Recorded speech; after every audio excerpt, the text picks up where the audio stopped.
Et si tout ce que tu crois vrai ne l'était pas? Et si le monde ne te contrôlait pas, mais que c'était toi qui lui donnais tout son pouvoir? Une seule phrase suffit pour bouleverser ta manière de voir la réalité.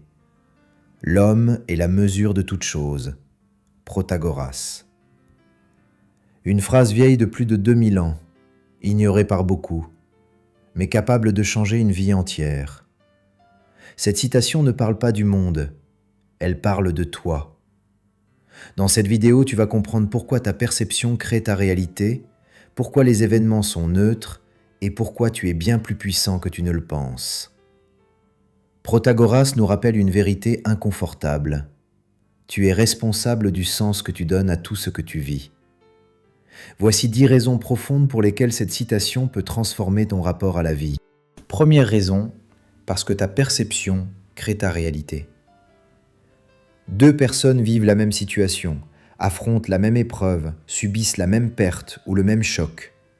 De l'extérieur, rien ne les distingue, même circonstances, même difficultés, même réalité objective. Et pourtant, leurs trajectoires deviennent radicalement différentes. L'une s'effondre sous le poids de l'événement, le vit comme une injustice insurmontable, une preuve que la vie est contre elle. L'autre, confrontée à la même situation, y voit une leçon, une épreuve à traverser, parfois même une occasion de grandir. Ce n'est pas parce qu'elle souffre moins, mais parce qu'elle donne un sens différent à ce qui lui arrive.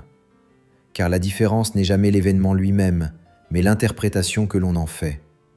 Ce regard intérieur transforme une chute en prison ou en tremplin. Et dans ce choix silencieux se joue tout. Soit tu subis ta vie, soit tu apprends à t'élever au-dessus de ce qu'elle t'impose. Deuxième raison, parce que rien n'a de sens sans l'homme. Le monde est silencieux en lui-même. Les événements n'ont ni intention, ni jugement, ni message caché. Ils arrivent, simplement. Rien de plus, rien de moins. Ce n'est pas la réalité qui parle, c'est ton esprit qui interprète. C'est ton esprit qui transforme une situation en menace ou en opportunité, en injustice ou en épreuve formatrice. La même réalité peut devenir une source d'angoisse ou un terrain de croissance, selon la voix intérieure que tu choisis d'écouter. Quand tu comprends cela, tu reprends ton pouvoir. Car si ton esprit donne une voix au monde, alors tu peux apprendre à la calmer, à la discipliner et à lui donner un sens plus juste.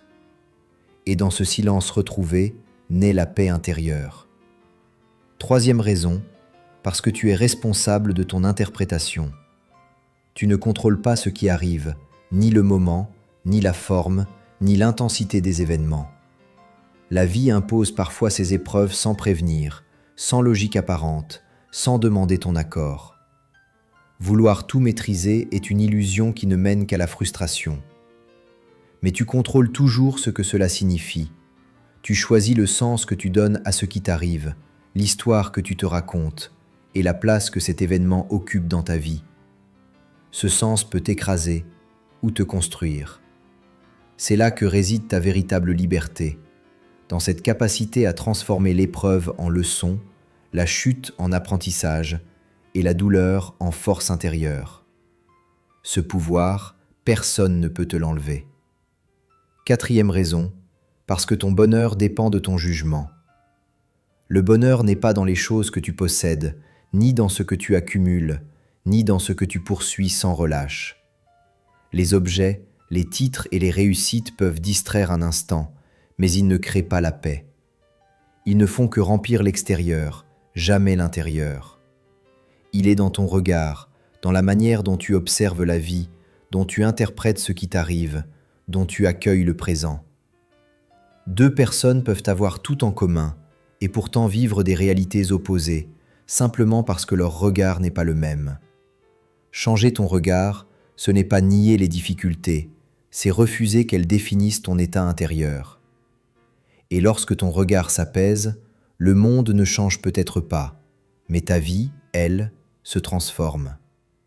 Cinquième raison, parce que l'opinion des autres ne te définit pas. Les mots ne sont que des sons, des vibrations dans l'air. Ils n'ont aucun pouvoir en eux-mêmes. Ce sont tes interprétations qui leur donnent du poids, ta sensibilité qui leur donne une prise, ton esprit qui les transforme en blessures. Lorsqu'un mot te touche, ce n'est pas le mot qui agit, mais ce qu'il réveille en toi, une peur, un doute, une insécurité déjà présente. Ce que l'autre dit révèle souvent plus sur toi que sur lui, non pas pour te condamner, mais pour t'éclairer. Quand tu comprends cela, tu redeviens maître de ton intérieur. Tu peux écouter sans t'effondrer, entendre sans absorber.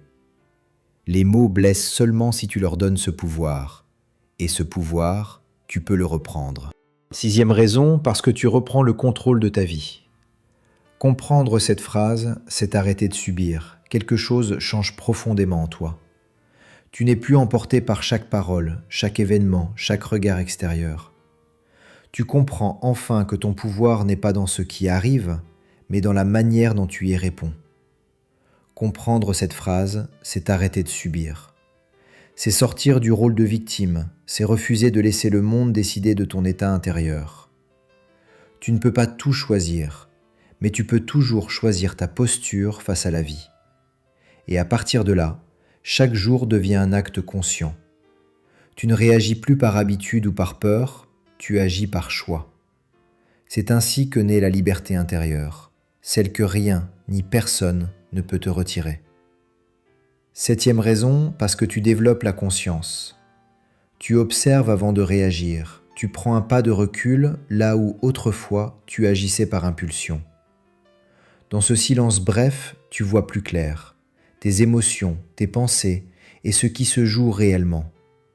Ce simple instant d'observation change tout, car il te rend présent à toi-même. Tu choisis plutôt que de fuir. Tu n'agis plus pour éviter l'inconfort ou apaiser une peur immédiate, mais pour rester fidèle à ce que tu es et à ce que tu veux devenir.